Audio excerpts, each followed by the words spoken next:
today I wanted to continue talking about the lore of Elden Ring and the Shadow of the Erdtree expansion.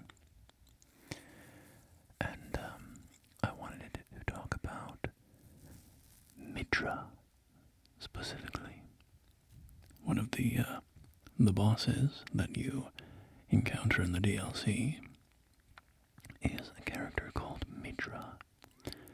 And to me, that area of the game was one of the most compelling and exciting and interesting.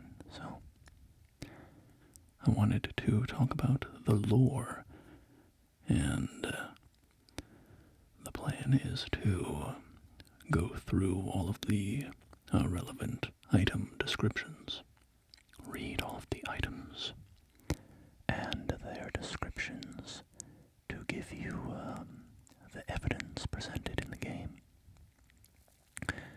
I will also be talking about some visual clues and, things that you can ascertain by investigating the areas.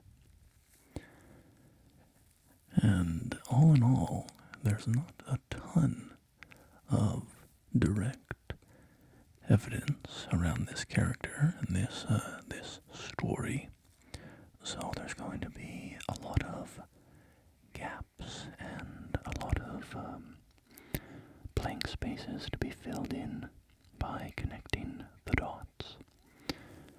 Which, if you are a fan of Elden Ring's lore, you know that is a very common experience in the game, as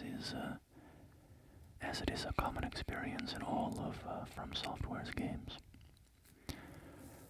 So, I'm going to be talking about that today, and you know what, I haven't shaved in a few days, and I tend to kind of touch my face and, rub my chin while I talk, just kind of unconsciously, so you'll hear some of my scraggly beard as I'm scratching at it.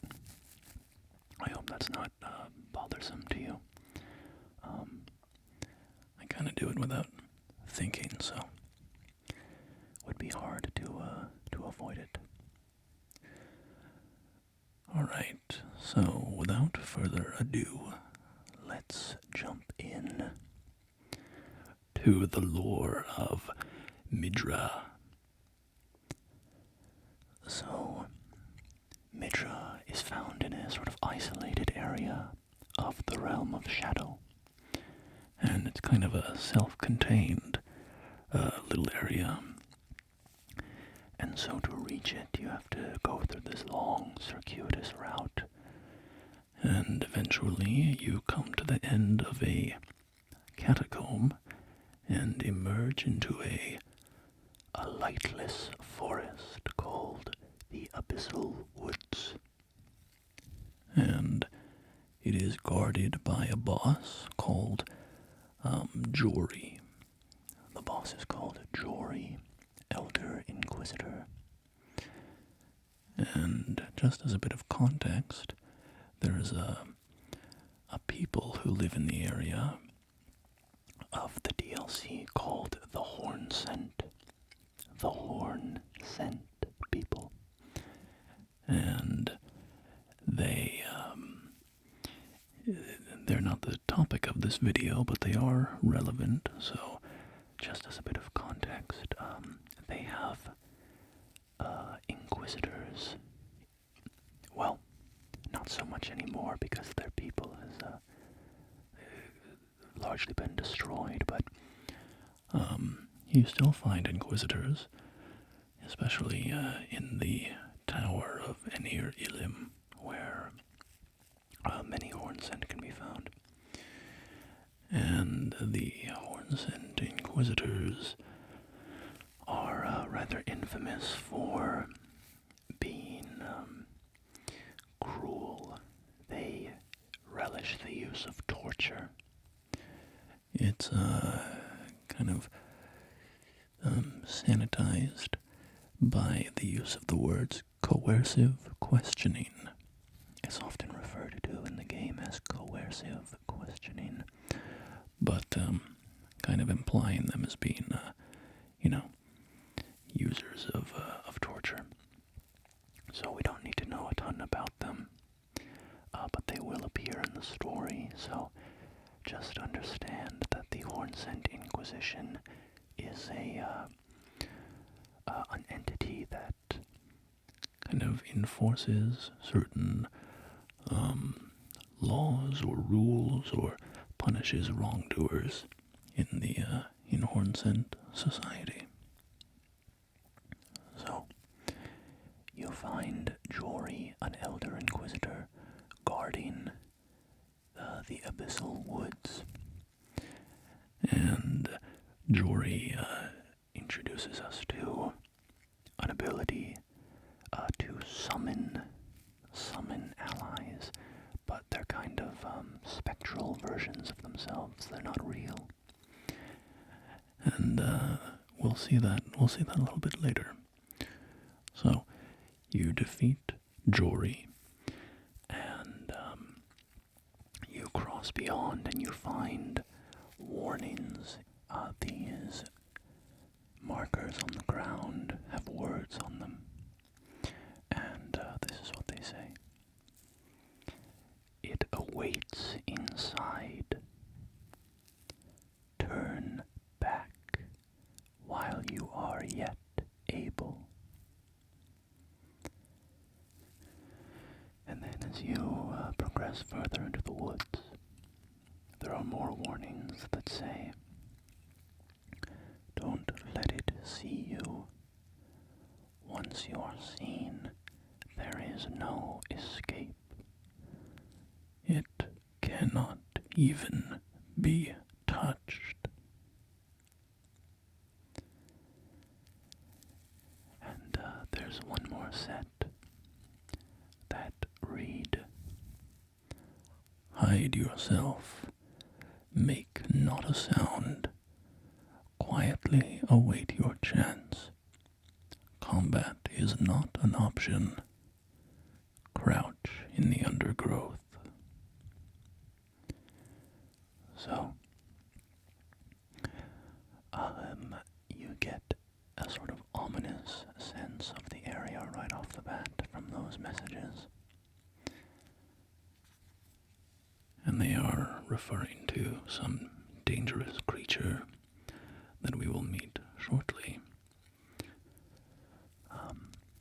You can acquire a map of the area, and this is its description.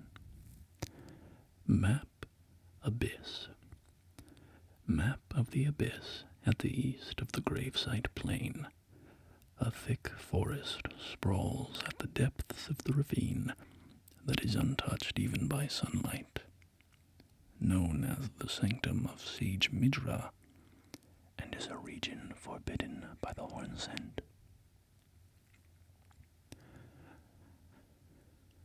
As you progress into the woods, if you are riding on the back of Torrent, the mount that accompanies you in Elden Ring, Torrent freaks out and throws you off his back. And if you try to summon Torrent again, the game pops up a message that says, the spectral steed is frightened and cannot be summoned. So why is Torrent frightened? Especially when Torrent has accompanied us on many dangerous adventures. Well, Torrent is a spectral steed, a spirit. And if we read the Surging Frenzied Flame item, we can read, Spirit Gravestone burned by Frenzied Flame. And, by the way, a spirit gravestone is, it's another item, a crafting material, and this is what its description description is. A piece of a gravestone that has started to turn into a spirit, mainly found on the gravesite plane. In places to where the dead have been brought since antiquity, the oldest gravestones turn into spirits and then fade away. So, spirit graves are literally gravestones that have turned into spirits. And you can craft a Surging Frenzied Flame item if you have a spirit gravestone. So back to that description. Surging Frenzied Flame.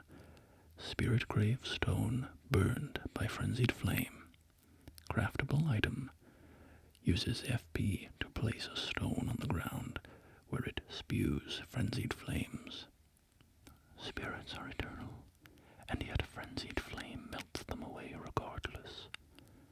No wonder the horn scent forbid the flame's use.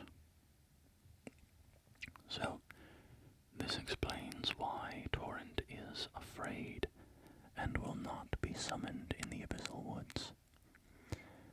Because the Abyssal Woods are infected by the frenzied flame, and frenzied flame can destroy spirits. And how do we know that the Abyssal Woods are infected by frenzied flame? Well, there are sheep that wander around, and rats, giant rats. And they both have the yellow flame of frenzy burning in their eyes. In addition, there's signs of frenzy all over the place. The yellow of it, the yellow color associated with frenzy, is kind of streaked through the rock and the soil and the water even. And all the plants are growing. It's kind of a dark yellow color. And you can also find flies, little bugs, insects, called winter lantern flies. And you can pick them up. And this is their description.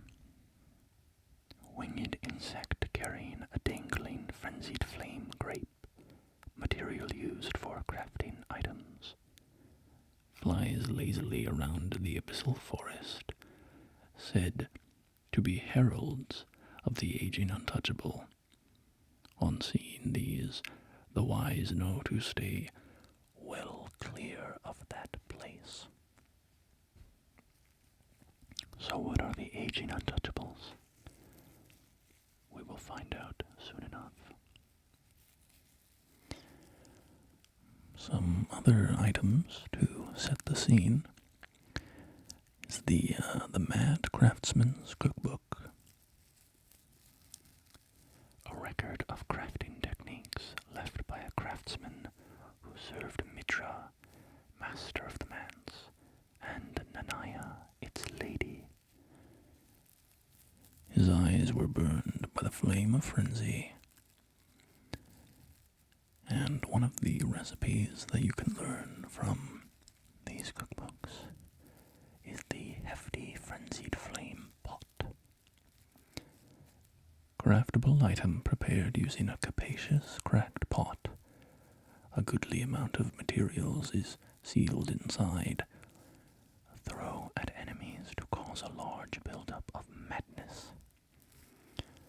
The flame of frenzy burns the eyes, but tranquility follows in its wake. May this pot bring salvation to those it strikes. Now, early on in the Abyssal Woods, you may find yourself attacked by a wandering humanoid called the Madding Hand. And if you defeat them, you get a weapon called the Madding Hand. And this is its description. glove stitched together from the flayed skin of the victims of a butcherous bloodbath, afflicts targets with madness, raises attack power when madness is triggered in the vicinity, forged of an unyielding black impulse toward revenge, fostered in those who were hunted down as heretics by their own brethren. These are the weapons of the utterly downtrodden. So that's a reference to a butcherous bloodbath. What is that butcherous bloodbath? Well, we will learn in time. So there's one more creature that wanders the Abyssal Woods. The Aging Untouchables. The Aging Untouchables are humanoids who walk around. They support themselves on canes. The canes are carved with kind of a spiraling pattern, which I observed is very similar or maybe identical to canes used by old men in the horn-sent town of Bellerat. So, sort of suggests that maybe these Aging Untouchables were once sages or old men of the horn-sent. So, they are humanoids walking around on canes, supporting themselves on canes, but instead of heads, they have sagging grapes. Their heads have been replaced by these giant sprigs of grapes. And, well, if you're unfamiliar with Elden Ring, that might sound a little weird, but in the context of Elden Ring, these grapes are eyeballs. They're these eyeballs that have been kind of degraded. They are deteriorating, melting, swollen eyeballs that have been touched by the yellow flame of frenzy.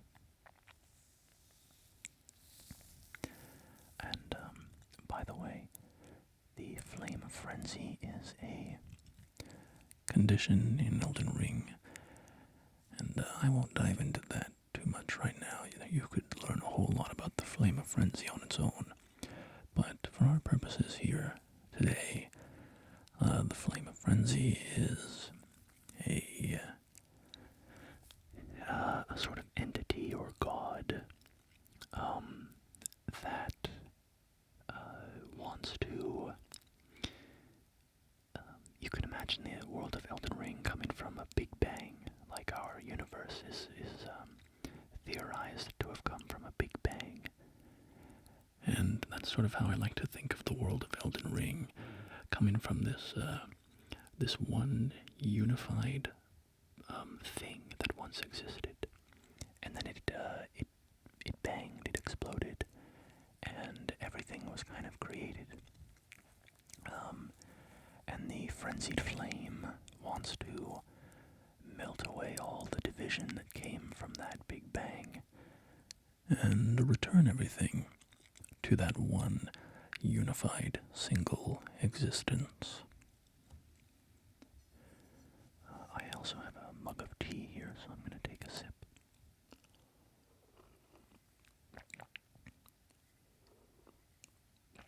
Oh, that's so good. It's minty green tea, and I put some honey in it. It is delicious. So, back to the Aging Untouchables. They are very cool looking, very interesting to look at, cool design. And they are the creatures that were ominously referred to by the the warnings in the ground. So, they cannot even be touched, or so we are told. But later on in the area, you find a torn diary page, which reads, "A discarded page ripped from a diary, bearing a message written in a tremulous hand." Quote, "I touched him, but only once. When he thrust his staff in my face, I brushed it aside. It was then that I touched him. The aging untouchable." End quote. And this is a clue to the reader that you actually can harm the Aging Untouchables, but you have to parry them. You have to successfully parry their attack.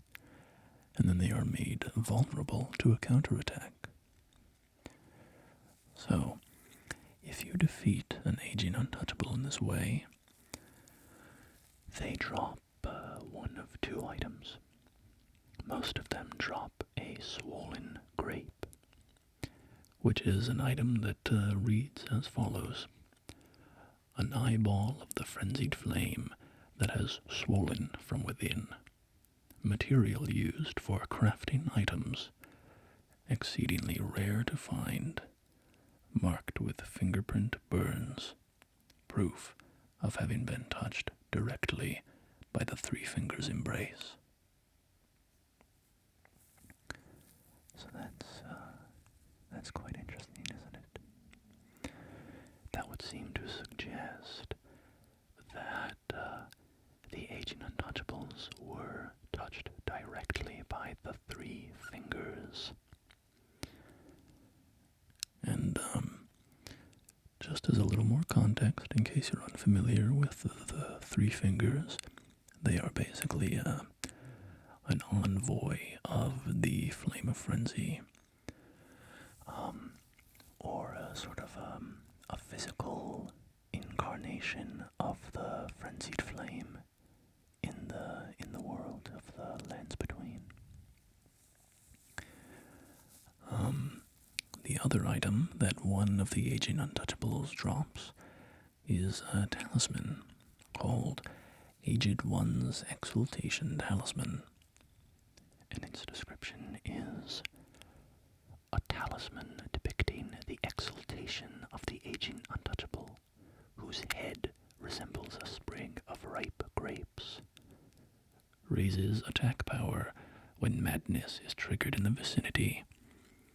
Quote, "Gift your madness to our Lord. Bless our brethren with grapes. Take care that they fully ripen." End quote. That's interesting. That to me reads as like a command given to the Aged Ones. Right? Why is it in a quote? Well, because somebody said it, and who said it?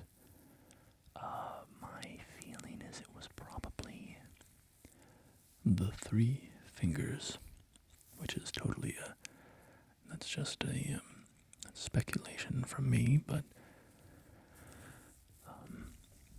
the Three Fingers are kind of seeking a lord of frenzied flame. And so, reading this quote that says, gift your madness to our Lord, makes me feel like when the Three Fingers embraced the Aging Untouchables or embraced the person that they used to be, and turned them into what they are now, they sort of imparted this command. But that's just my theorizing. So, eventually you fight your way far enough into the Abyssal Woods, and as you're going through, you find many Horn-Sent Inquisitors. Horn-Sent Inquisitors who use the Flame of Frenzy to attack you. So they have been, their minds have been corrupted by the frenzied flame. despite the Inquisition being anti-Frenzied Flame. So, deep in the woods, you find a large building.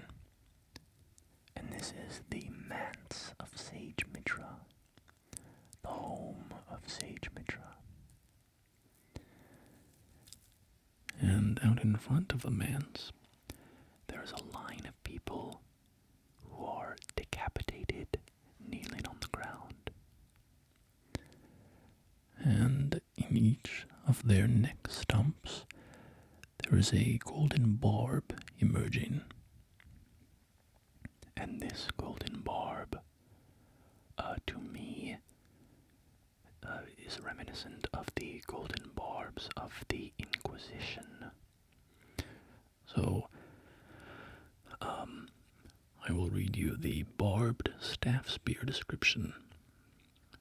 Great staff of Jory, Elder Inquisitor. The tip bristles with golden barbs, symbolic of the Inquisition's torture, allowing one to wield the staff as a great spear. And if you look at the spear, it has the same kind of color and look to it as these barbs. So, my thinking is that these barbs were put here by the Inquisition.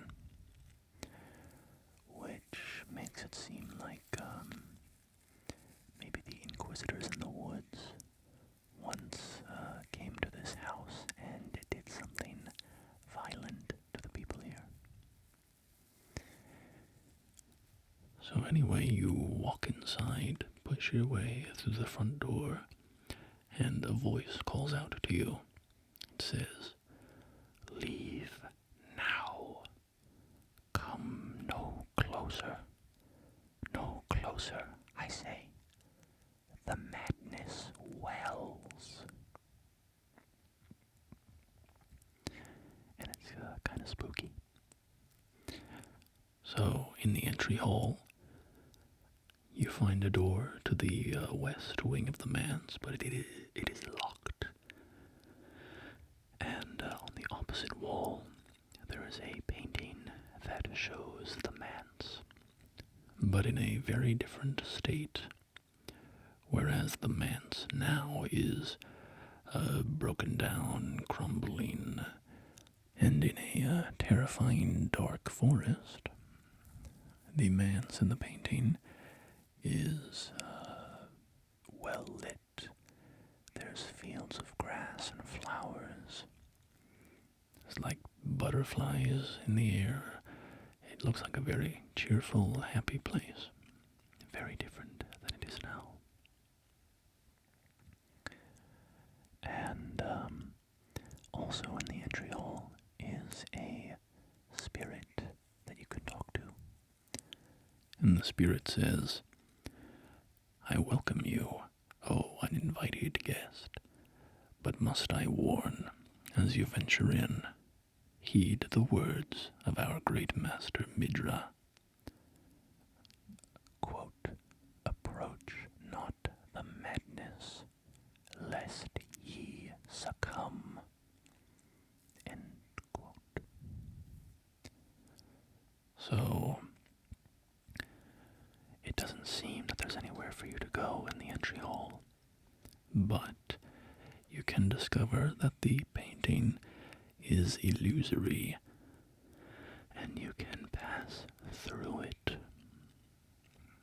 so you end up in the east wing, and you pass by what looks to be a classroom, and walls lined with bookshelves. And spirits, sort of summoned phantasms of horned warriors of the horn scent. And remember when I said that Jory summoned allies? Well, the same kind of spectral appearance is on the Hornsent warriors here, Which seems to indicate to me that they are not like real people, but sort of a spectral natural defense mechanism or something. You pass by Old residents of the house, or I'm assuming that they once were servants in the house or something like that. you're passing by regular horn-scent people, shadow undead, I believe they're called. And eventually you come to another spirit who speaks and says, I beg you, "Stop. Haven't I taken enough?" are we not brethren, common in our line? And yet you offer only cruelty. I ask, what crime did great Midra commit? So, we get some more interesting information there. That this spirit, and presumably the rest of the house, was massacred and tortured by people that they considered brethren. And this is when I would summon back the madding hand from earlier that describes a butcherous bloodbath inflicted on, one's own brethren. And I would suggest that the butcherous bloodbath is this massacring of the Manse by the Inquisition. So you continue on and find your way into the West Wing, which is a huge library. And an alchemy lab as well. On like the second or third floor, there is a whole room, 2 rooms, that are full of tables and shelves covered in alchemy equipment, cauldrons and ingredients and vials and Glass jars and, all sorts of stuff like that. So maybe Sage Midra was a bit of an alchemist. Another interesting thing that you find in this area is behind another painting that I will describe in a minute. There is a room with fingers, stone fingers, recovered from the nearby finger ruins. So in the realm of shadow, there are these ruins with big stone fingers and all these little stone spheres. And so in this room, Midra has put some of these stone relics.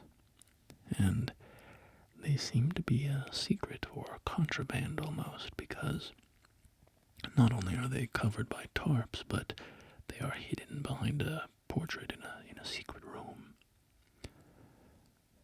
So it makes me wonder if the Hornsend Inquisition didn't allow Hornsend to, mess with the fingers if that was against the rules for whatever reason.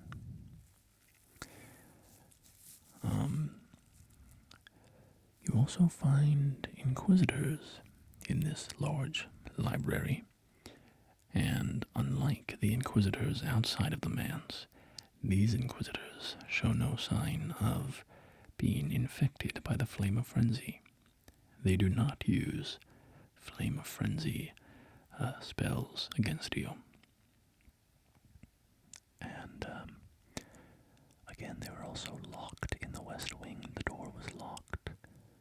So, Sort of seems like they took shelter in the West Wing. and maybe the rest of their Inquisition group fled, but were sort of overtaken by frenzy in the forest. So you also find a portrait, as I said. which is also serves as a secret door. But if you look at the portrait, it shows Midra and Nanaya. Midra and his lady Nanaya. And we can glean some interesting things from the portrait. First, Midra doesn't have horns. So he's clearly not a horn scent. Or at least, probably not. I haven't decided if I think all horn scent have to have horns. I'm sort of the opinion that they do, or at least they would have signs of horns. 1 second, I'm gonna take another sip of tea.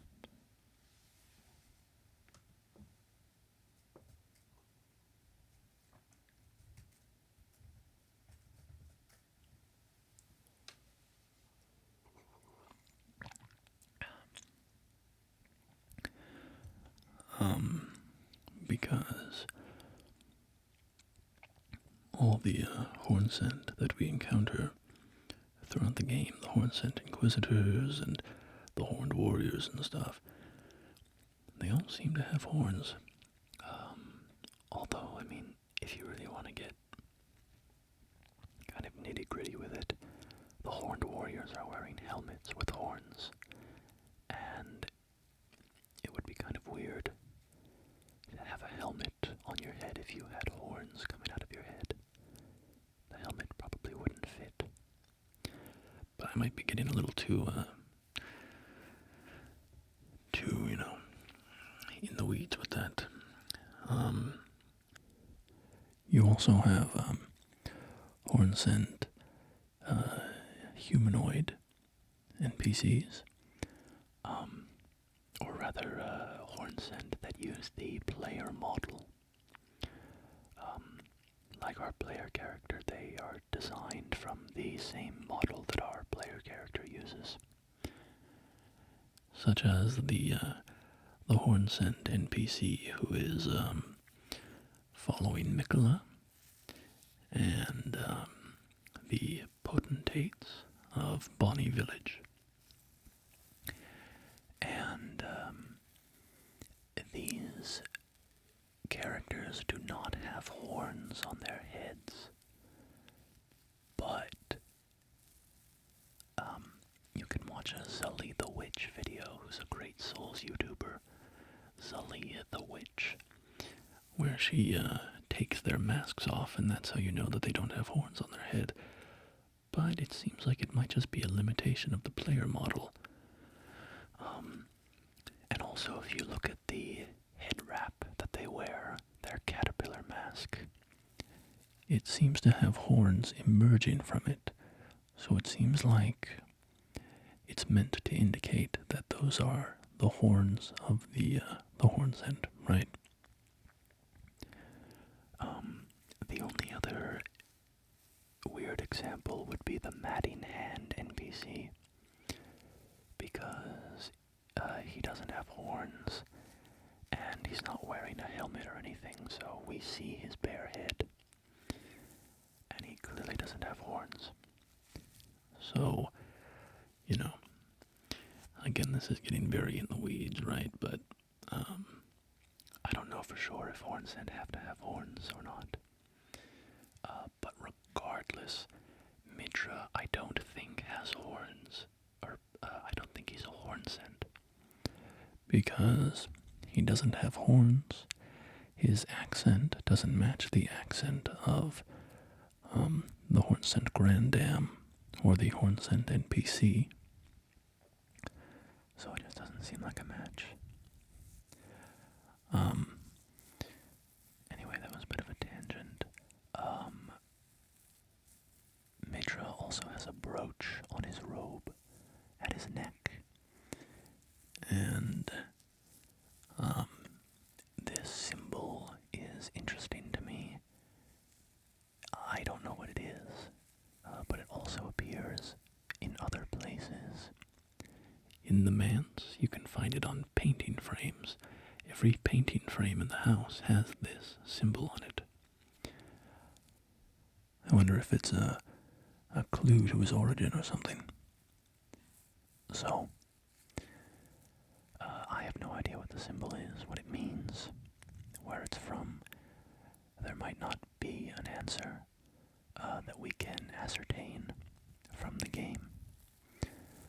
But, yeah, if any of you have any ideas, if any of you recognize the symbol, please drop a comment and let us know your thoughts, because I'm very interested in it.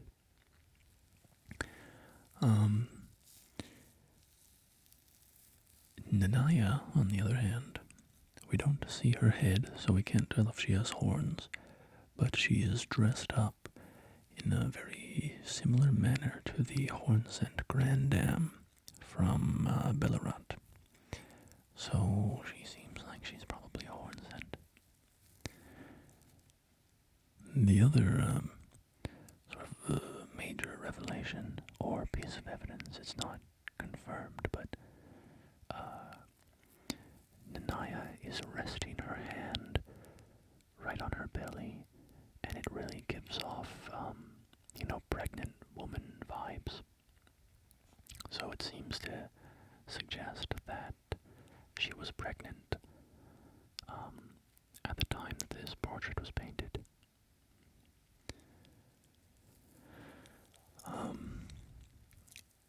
So yeah, the last thing to glean from this library in the West Wing is up in a sort of secret study.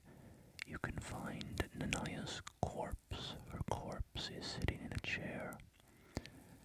And you can pick up from her corpse Nanaya's torch, which reads, "A torch made by attaching a dying flame of frenzy to a small spinal column. In a distant land, in an age long past, was born a man who failed to become the lord of frenzied flame. All that remains of him is cradled gently by Nanaya." So that is very, very interesting, isn't it?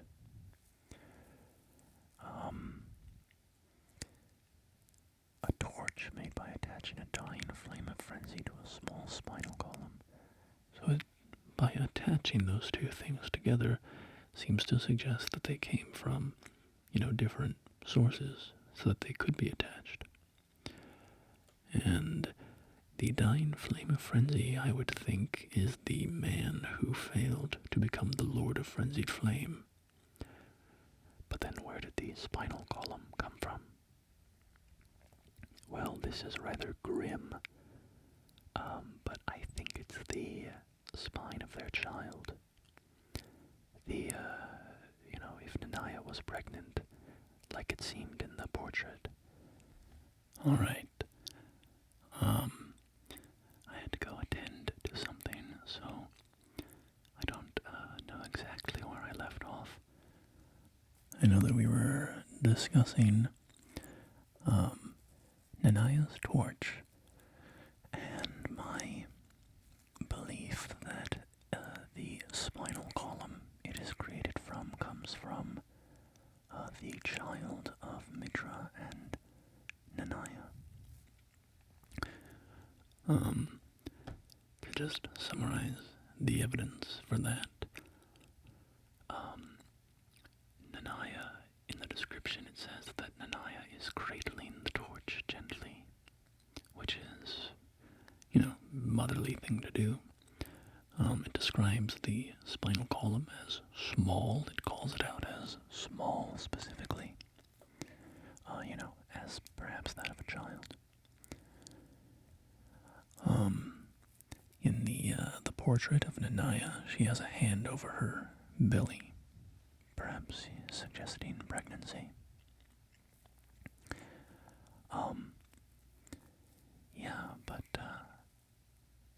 Can move on, get to the other items. There's not too many left at this point. And then I'm just gonna be rambling a little bit more and filling in some gaps with my personal theorizing. So,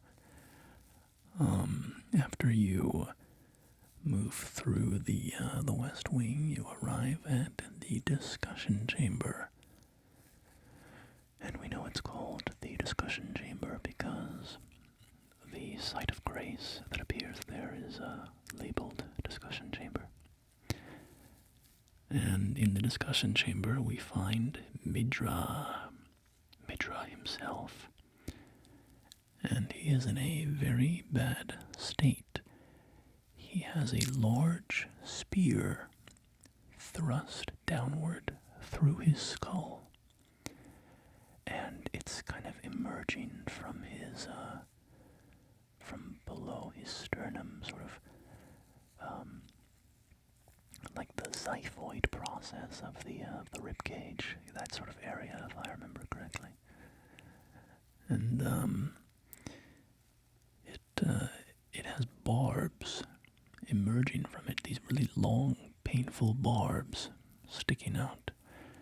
And so Midra is pierced from the inside out and just really in a torturous state of being. He has wounds all over his body, some of which have been crudely stitched up. And when you walk into the room, he screams, "The depths of your foolishness," and attacks you. He smacks at you, and he can also use the Frenzied Flame to attack. And once you beat up Midra and defeat him, a cutscene plays where he says, "Enough. I have endured more than enough. I ask you forgive me, dearest Nanaya." And then he rips the spear out of his head and Seemingly kills himself. And then in the next scene, he is standing up, headless, but with a ball of frenzied fire where his head used to be. So it's quite gruesome. And then there's a great boss fight that follows. He fights very elegantly. It's kind of a great. Oh man, it's just one of the best boss fights in the DLC. The soundtrack for it is just amazing. The music that plays is incredible. And at one point it references the merchant music that plays in the Frenzied Flame proscription catacomb. But anyway, this is not a boss video. So, once you beat Midra, you get the Remembrance of the Lord of Frenzied Flame. Remembrance of Midra, Lord of Frenzied Flame, hewn into the Shadow Tree. The power of its namesake can be unlocked by the finger reader. Alternatively, it can be used to gain a great bounty of runes. As the golden barbs inflicted eternal agony upon him, Midra held fast to Nanaya's entreaty. Quote, "Endure," end quote. The word was a curse. So that's a huge clue right there, or a huge piece of the puzzle.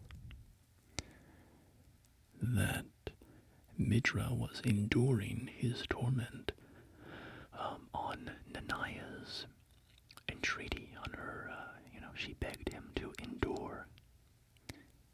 and he Sort of existed in his torturous state, at least in part because of that. So you can turn in this remembrance to get Midra's Flame of Frenzy. Incantation in praise of Midra, Lord of Frenzied Flame. Summons an apparition of the Lord's head to spew frenzied flame. This incantation can be used while in motion. The apparition will remain for as long as the input is held. The Lord of Frenzied Flame shall take their torment, despair, their affliction, every sin, every curse, all melted away. Yet Midra, like others before him, was too weak to become a lord. And you can also turn in the remembrance to get, alternatively, the Great Sword of Damnation. Golden greatsword that once pierced the body of Midra, master of the Manse, used by the Hornsent in the execution of a damnation like no other. The barbs that pierced the victim from within wind gently around the blade. And this weapon's skill is Golden Crux. Leap up and skewer foe from above. If successful, the weapon's barbs unfold to excruciate from within. Else, additional input releases barbs in the area. There is something of the Golden Order in the sight of those fixed upon this crux.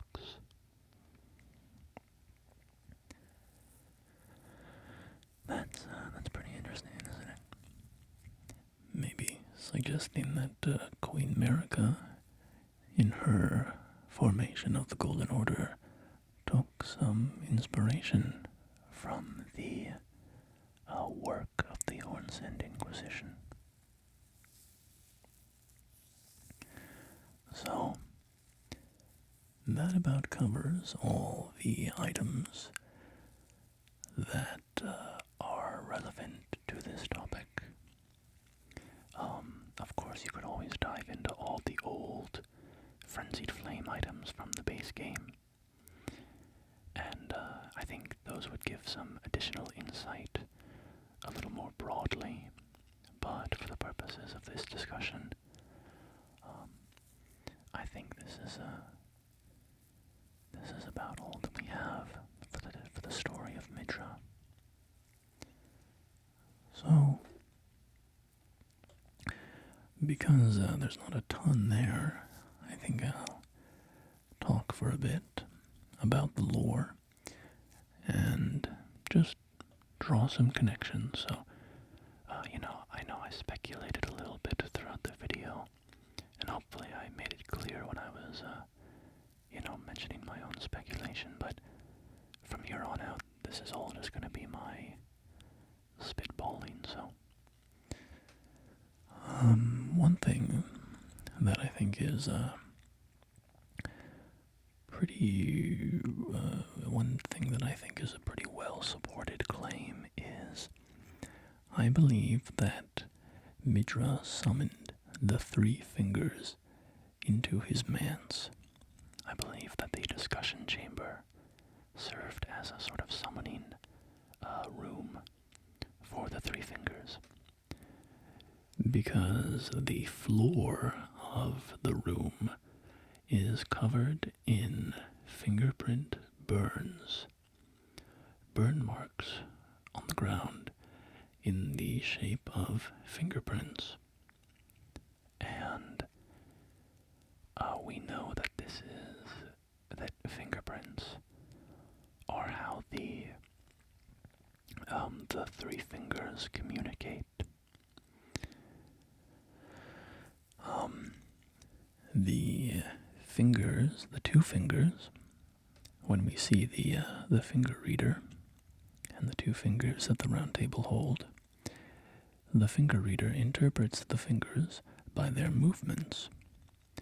But we know that the Three Fingers don't speak in quite that way. They speak via their fingerprints. There's an item called the Fingerprint Stone Shield, and I don't have it at the moment, so I'm going off of memory, but it says something like, these fingerprints are how the readerless fingers communicated. something like that. And so, there's where there are fingerprints, there must be fingers, right? So if there are fingerprints in Midra's discussion chamber, you would expect there must be fingers there. And of course, the Three Fingers fit the bill. And then combine that with the fact that the Aging Untouchables drop swollen grapes, which say they were touched directly by the Three Fingers. And it seems quite likely that the Three Fingers were summoned into the discussion chamber, and some people were touched by the fingers there. Willingly, unwillingly, I couldn't say for sure, but and they became the Aging Untouchables.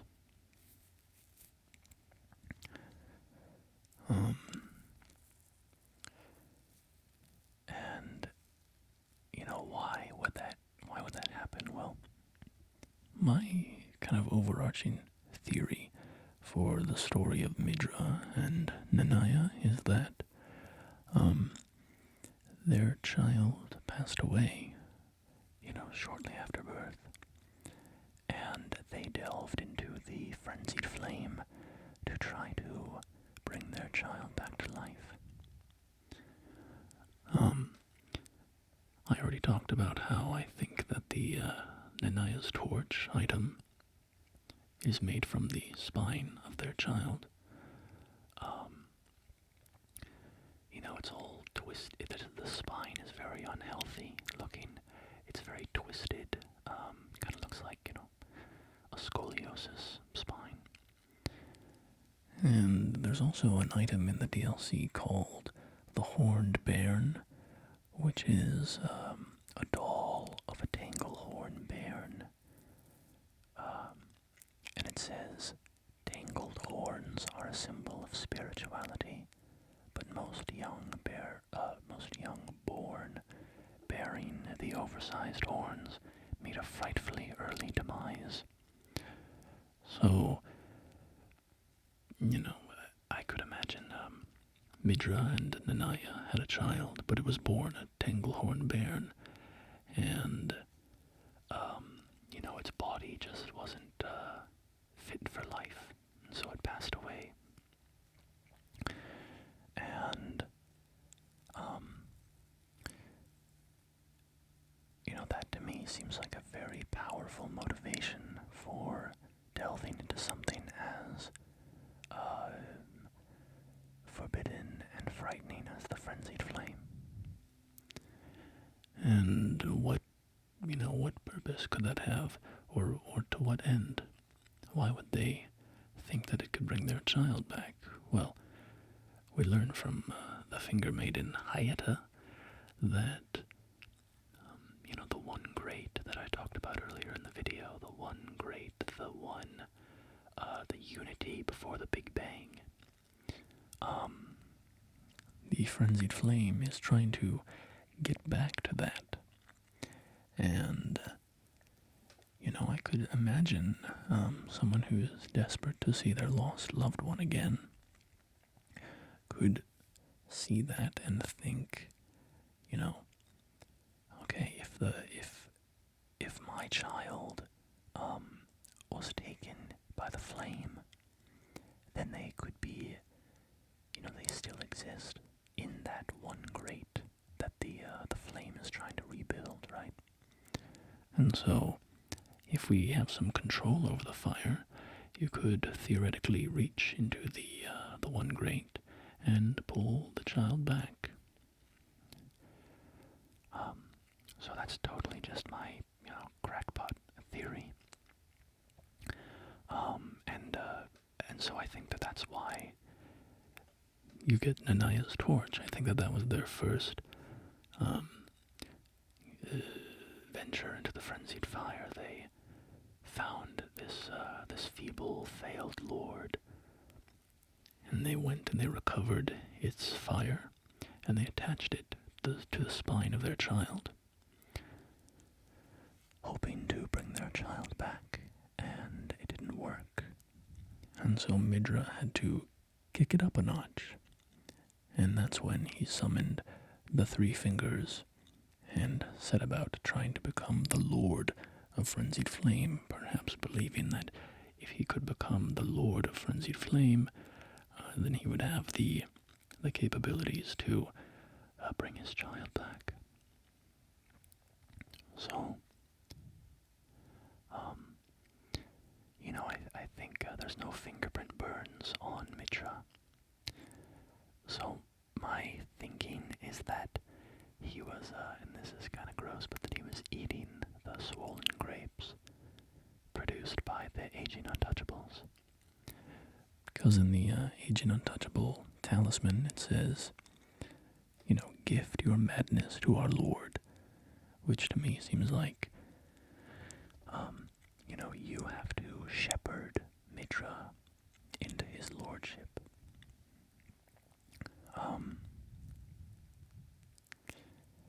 Yeah, but, so, I think, the Aging Untouchables were kept in the discussion chamber.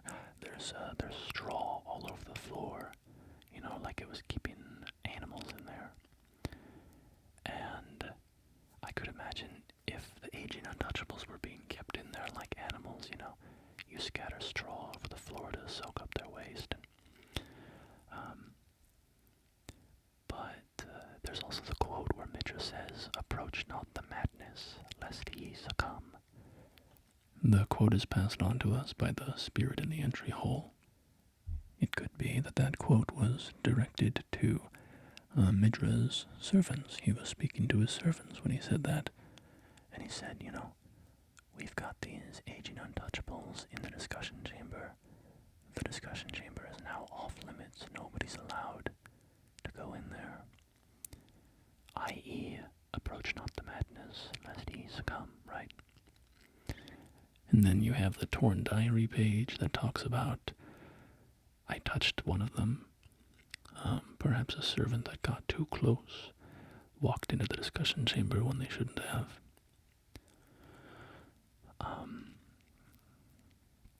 What else could we talk about? Oh yeah, and so then my thinking would be that when the Inquisitors discovered that this was going on, they rolled in, started killing everybody in the house, and it was when they attacked that they actually let the Aging Untouchables out. They barged into the Manse, stormed upstairs, and found the Aging Untouchables inside. And of course, they couldn't hurt them because they're invulnerable to damage. And so the Inquisitors had no choice but to flee and seal off the Abyssal Woods entirely, just quarantine the whole zone. Leaving behind only a small group of Inquisitors who, got separated and locked themselves in the West Wing. And then while they were there, they were like, all right, Midra, you caused all this, and we have to torture you like we've never tortured anybody else. And so they inflict the horrible punishment on him. And, where did his stitches come from? I kind of imagine that the Inquisitors were stitching him up so that his body didn't just completely fall apart and end his torture early,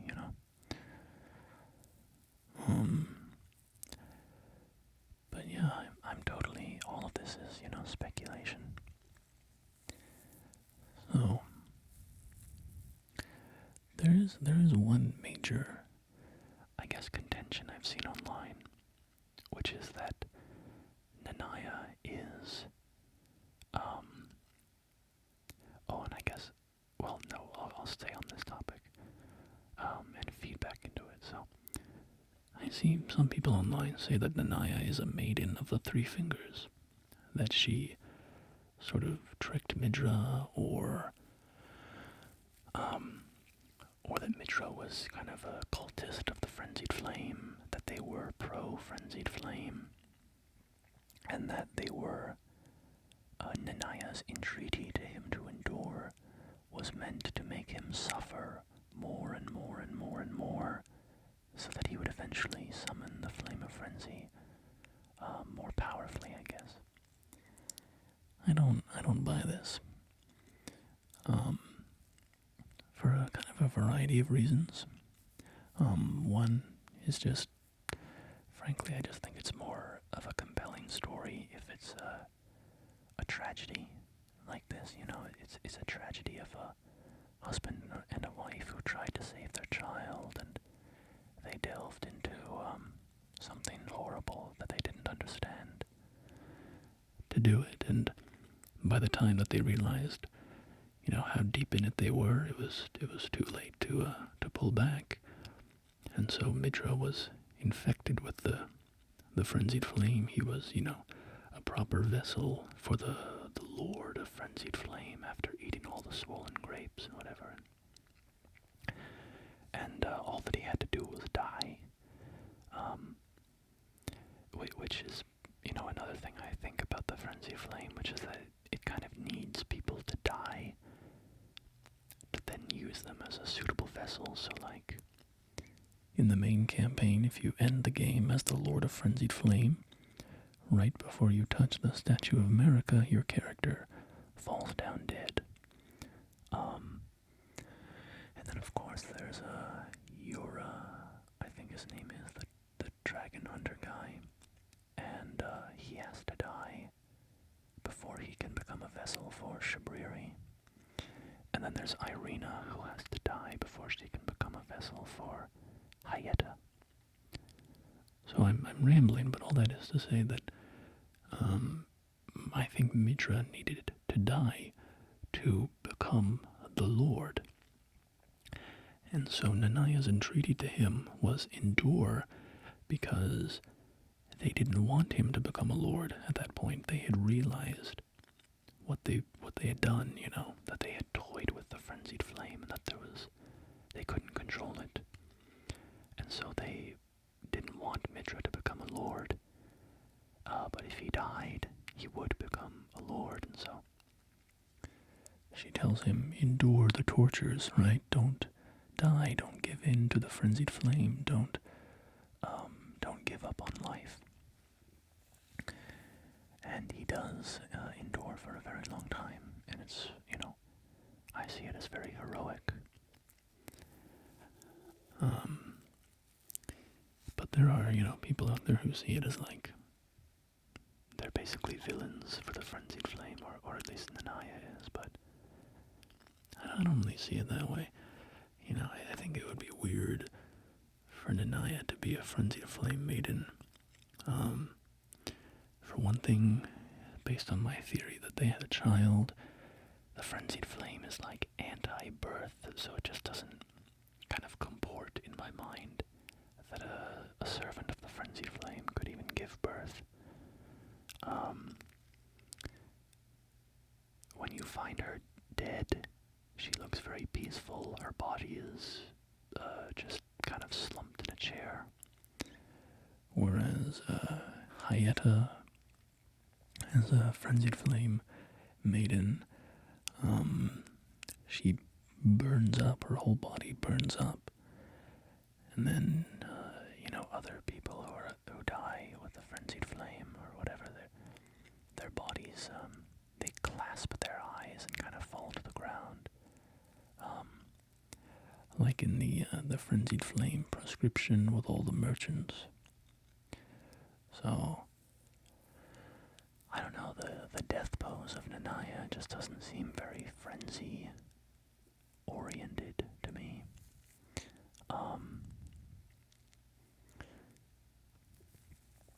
Yeah. I don't know.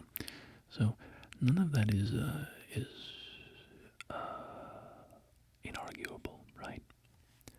This is all very, very open to interpretation, very open to speculation and discussion and disagreements and so on. So none of what I just said is I would bet my life on or anything, but it's just kind of my personal way of looking at the situation.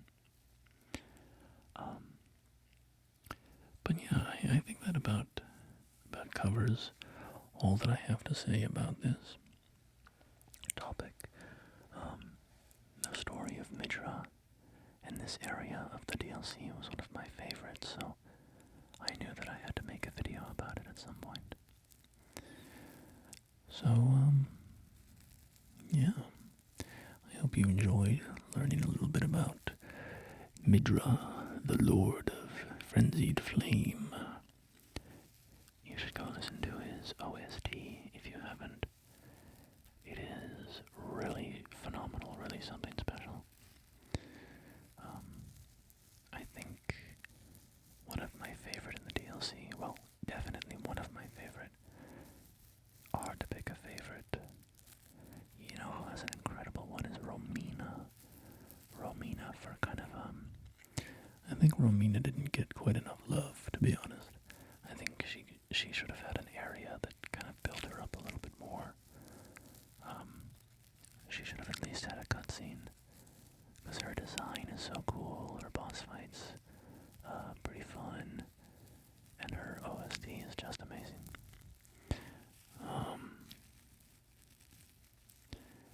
But yeah, thank you for watching.